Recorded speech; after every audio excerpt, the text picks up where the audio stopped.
हजारों करोड़ रुपए उसकी हेरा फेरी के मामले में जमानत पर बाहर है। ये ओबीसी वर्ग के लोगों को चोर बताने के मामले में सजा पा चुके हैं। इनको देश की सर्वोच्च अदालत पर गैर जिम्मेदाराना बयान देने के बाद माफी मांगनी पड़ी है। जब ये बालक बुद्धि पूरी तरह सवार हो जाती है तो सदन में भी किसी के गले पड़ जाते हैं। ये बालक बुद्धि अपनी सीमाएं खो देती है तो सदन के अंदर बैठ करके आंखें मारते हैं, आंखें मारते हैं। इनकी सच्चाई आदरणीय सभापति जी अब पूरा देश समझ गया है। इसलिए आज देश इनसे कह रहा है तुमसे नहीं हो पाएगा, तुमसे ना हो पाएगा। किसी भी कपड़े की धुलाई होना या फर्श की धुलाई होना आमतौर पर बेहतर माना जाता है, क्योंकि धुलाई शब्द इस्तेमाल ही बेहतरी के लिए होता है कि मैल बाहर निकल जाए। लेकिन संसद में आज राहुल गांधी की जमकर धुलाई हुई। क्यों हुई और क्या इसके राजनीतिक मायने थे, इस पर चर्चा करने से पहले मैं आपको याद दिला दूं कि घमंड तो रावण का भी पसंद नहीं था, जबकि घमंड करने वाले रावण न सिर्फ विद्वान थे बल्कि बड़े बलशाली भी थे, बड़े बुद्धिमान भी थे और कहीं ना कहीं भगवान के बड़े उपासक भी थे। लेकिन उनका भी घमंड भगवान को, ऊपर वाले को, खुदा को पसंद नहीं आया, ऐसा हमने सुना है। बहरहाल हम बात कर रहे थे कि राहुल गांधी की संसद में धुलाई क्यों हुई। उस पर बात करने से पहले हम आपको एक वीडियो दिखा रहे हैं, जरा गौर से देखिए और समझने की कोशिश कीजिए कि हम कहना क्या चाहते हैं। राहुल गांधी का ये वीडियो आज का ही है, सुबह का। पहली स्पीच थी एज एन एलओपी, अच्छी लगी बात रखा, आपको अच्छी लगी? सर आप अच्छी नहीं लगी? हमारा तो सर फैक्ट से बात है, आपने जो फैक्ट रखे सरकार की तरफ से कई मिनिस्टर्स काउंटर कर रहे थे। Thank you. जी हाँ, राहुल गांधी का अंदाज, उनका बॉडी लैंग्वेज और जिस ढंग से उन्होंने इस जर्नलिस्ट को एक मामूली रिपोर्टर समझकर कहा कि तुमको अच्छा लगा, यानी उनका जो बॉडी लैंग्वेज है और उनका जो अंदाज है बात करने का और खास तौर से किसी को मुखातिब करने का, उससे साफ जाहिर होता है कि वो अपने कुछ छर्रों पर ही शायद भरोसा करते हैं, यानी अपने पसंद के कुछ चुनिंदा पत्रकारों पर भरोसा करते हैं। बाकी को वो शायद इतना हल्का मानते हैं कि वो उनको एक मामूली रिपोर्टर समझते हैं। हो सकता है कुछ मीडिया हाउसेस से राहुल गांधी का निजी तजर्बा कड़वा रहा हो, लेकिन उसके जो रिपोर्टर्स हैं वो बिल्कुल बेकसूर इसलिए होते हैं कि वो बहुत मामूली या बहुत कम तनख्वाह पर काम करते हैं और वो सिर्फ एक टूल होते हैं। हम भी बहुत शुरू में रिपोर्टर रहे और अगर बात करें उससे भी पहले की, तो हमने बहुत बड़े बड़े नेताओं से मुलाकात की, लेकिन शायद किसी में इतना एरोगेंस हमने नहीं देखा। हालांकि हम स्टूडेंट लाइफ की बात करते हैं, 83-84 के बीच की बात है। तालकटोरा इंडोर स्टेडियम में एक ऑल इंडिया मुस्लिम कॉन्फ्रेंस हुई थी, मोमिन कॉन्फ्रेंस। उसमें ज़ेडार अंसारी साहब कन्वीनर थे और मैडम इंदिरा गांधी जी बतौर पीएम उसका इनॉग्रेशन करने भी आई। उन्होंने वहां पर खिताब भी किया और उस जमाने में हमने अपनी लाइफ में जो सबसे खूबसूरत और डैशिंग नेता देखे हैं, राजीव गांधी जी भी आए थे, चूंकि वो उस टाइम पे जनरल सेक्रेटरी थे। हम बहुत कम उम्र जरूर थे, लेकिन उन्होंने जिस ढंग से हमको एक तरह से सम्मान दिया, अपने साथ जोड़ा और अपने साथ फोटो खिंचवाए। उस जमाने में सिर्फ दूरदर्शन पर ही खबरें आती थी। हमें कई बार लोगों ने देखा और बताया कि आप राजीव जी के साथ थे और मैडम इंदिरा जी के आसपास आप लोग थे। किसी ने हमको इतनी एरोगेंस के साथ धमका के नहीं भगाया कि चलो निकल लो। यानी एक बार फिर दिखाते हैं किस तरीके से राहुल गांधी ने रिपोर्टर को अपने अंदाज में बहुत पोलाइटली घमंड के साथ धमकाया भी और अपने ड्राइवर को कहा कि चलो सुनिए। अच्छी लगी बात रखा, आपको अच्छी लगी? सर आप अच्छी नहीं लगी? हमारा तो सर काउंटर कर रहे थे। Thank you. बहरहाल जैसे ही मैंने सुबह ये वीडियो देखा तो मुझे लगा कि शायद राहुल गांधी अपने 99 के अंक से बहुत ज्यादा प्रसन्न हो गए हैं। शायद वो भूल गए थे कि ये 99 का अंक 100 में नहीं बल्कि बहुत ज्यादा में है। हालांकि इस बात को खुद प्रधानमंत्री महोदय ने संसद में याद दिलाया है। राहुल गांधी को सुनिए। 99 मार्क्स लेकर एक बालक घमंड में घूम रहा था और देश सबको दिखाता था, देखो कितने ज्यादा मार्क्स आए हैं। तो लोग भी जब 99 सुनते थे तो शाबाशी देते थे, बहुत उसको हौसला बुलंद करते थे। तो फिर उनके टीचर आए कि भैया किस बात की मिठाई बांट रहे हो, ये 100 में से 99 नहीं लाया, ये तो 543 में से लाया है। ये बात हमने इसलिए कही कि जैसे जैसे रिजल्ट आ रहे थे कांग्रेस कार्यालय में, कांग्रेस मुख्यालय में, न सिर्फ उनके छर्रे यानी उनके खास पत्रकार जिस तरह की खबरें चला रहे थे, मैंने पहले भी आपको दिखा चुका हूं, आप देख सकते हैं मेरे वीडियोस के अंदर। उन्होंने बताया कि कांग्रेस कार्यालय में प्रधानमंत्री के नाम को लेकर मंथन हो रहा है, चर्चा हो रही है, किसका नाम तय होगा। और रिजल्ट्स आने के बाद इतना उत्साह लग रहा था कि वहां पर बाकायदा जो सोशल मीडिया देख रही है, एक महिला पत्रकार पूर्व की, उन्होंने बाकायदा मिठाई बांटकर इस तरह का सेलिब्रेशन किया कि जैसे सत्ता हासिल हो गई और पूर्ण बहुमत मिल गया हो। और ये वो मुद्रा है, ये वो सच्चाई है जिसके बारे में प्रधानमंत्री महोदय ने भी बाकायदा राहुल गांधी को आगाह किया है। हम भी कई बार अपने वीडियोस में आगाह कर चुके हैं कि राहुल गांधी जिन सलाहकारों से घिरे हुए हैं, जो लोग उनको इस तरह से ट्रीट करते हैं जैसे कि डायबिटिक आदमी को, यानी जिसको शुगर हो उसको मीठा खिलाया जाए, उसको बहुत कीमती बर्फी खिलाई जाए और कहा जाए कि हम आपके हमदर्द हैं। तो जैसे डायबिटिक को मीठा खिलाने वाले हमदर्द होते हैं, ऐसे राहुल जी के आसपास उनके सलाहकार हमदर्द के तौर पर जमे हुए। प्रधानमंत्री ने अपने ढंग से राहुल गांधी को समझाया है, ये समझने की बात भी है और ये एक तरह से पलटवार भी है। सुनिए।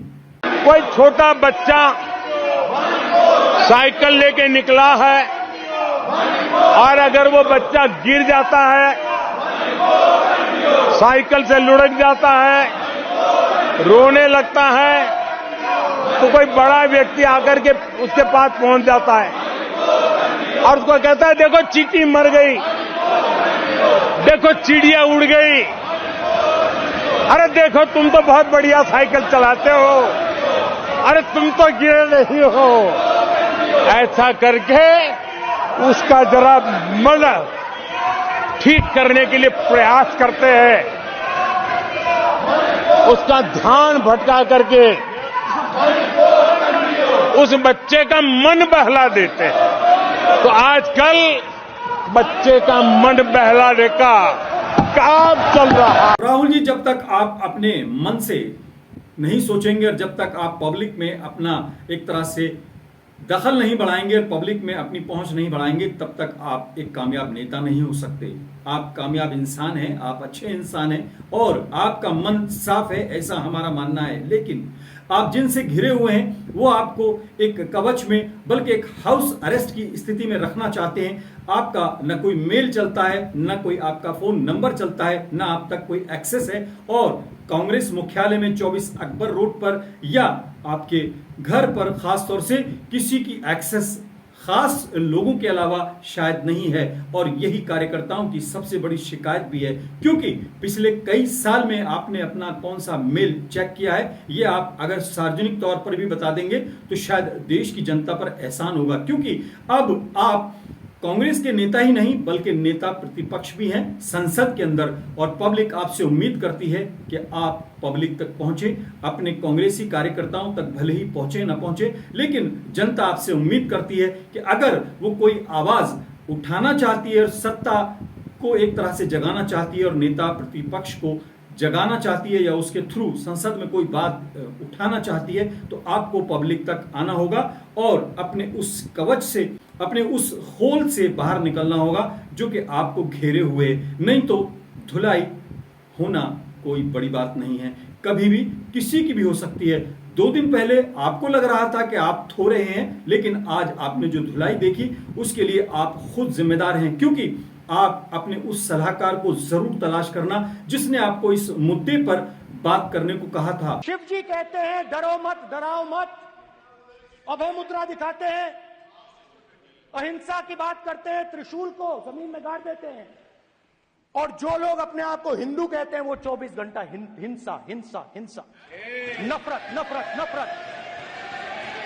असत्य सत्य असत्य। आप बहुत अच्छा बोल रहे थे, नीट पर बोल रहे थे, बेरोजगारी पर बोल रहे थे, अग्निवीर पर बोल रहे थे, हिंसा और अहिंसा पर बोल रहे थे, बीजेपी पर बोल रहे थे, यहां तक ठीक था। लेकिन जैसे ही आपने अपने पुराने एक तरह से अंदर के गुबार को निकाला, हिंदू शब्द को लेकर आपने जो एक तरह से कटाक्ष किया और एक बेबुनियाद बात कही, वो अपने आप में आपके गले पड़ गया।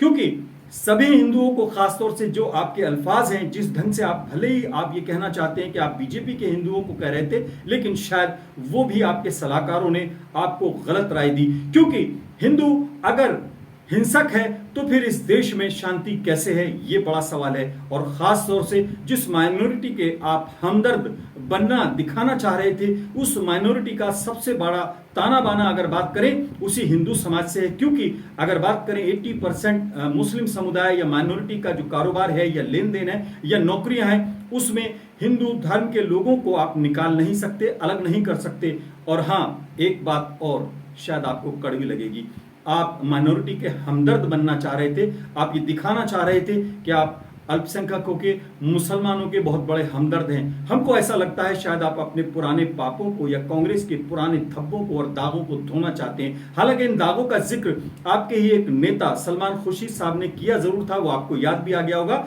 उन दागों को आप शायद धोना चाहते हैं, क्योंकि मेरठ हो, मलियाना हो, हाशिमपुरा हो, मुरादाबाद हो, जमशेदपुर हो, आसाम हो, नीलनी का नरसंहार हो या फिर 84 का सिख नरसंहार हो, ये तमाम आपकी पार्टी के ही दामन पर दाग हैं। और आप अगर हिंदू समाज को पूरे को टारगेट करने की कोशिश करते हैं तो आप यकीन मानिए, आप अल्पसंख्यकों के साथ, मुसलमानों के साथ हमदर्दी नहीं बल्कि विद्वेष की खाई को बढ़ा रहे हैं और देश के अंदर एक ऐसी बहस को जन्म दे रहे हैं जिसका शायद कोई अंत नहीं होगा।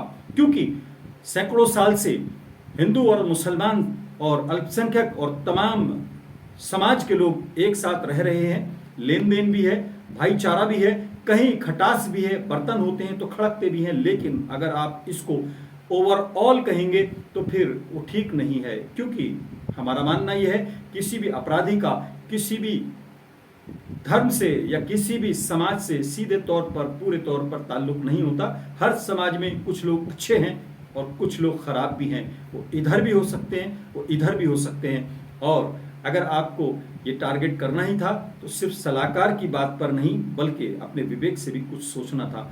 हालांकि आपको तमाम चीजें ऐसी लग रही होंगी कि हम बीजेपी के लिए या आपके खिलाफ काम कर रहे हैं। आपको ये समझना होगा कि अगर आपको एक कामयाब नेता और खास तौर से नेता प्रतिपक्ष के तौर पर जिम्मेदारी निभानी है तो अभी तो ये पहला ट्रेलर था। जैसे आपने देखा होगा फिल्मों का पहले छोटा सा ट्रेलर दिखाया जाता है, अभी 5 साल बाकी हैं, सफर लंबा है, आपके सामने टारगेट भी बड़ा है। आपको एरोगेंस भी खत्म करनी होगी और पब्लिक से अपनी उस दूरी को भी खत्म करना होगा जो कि आपने बना रखी है।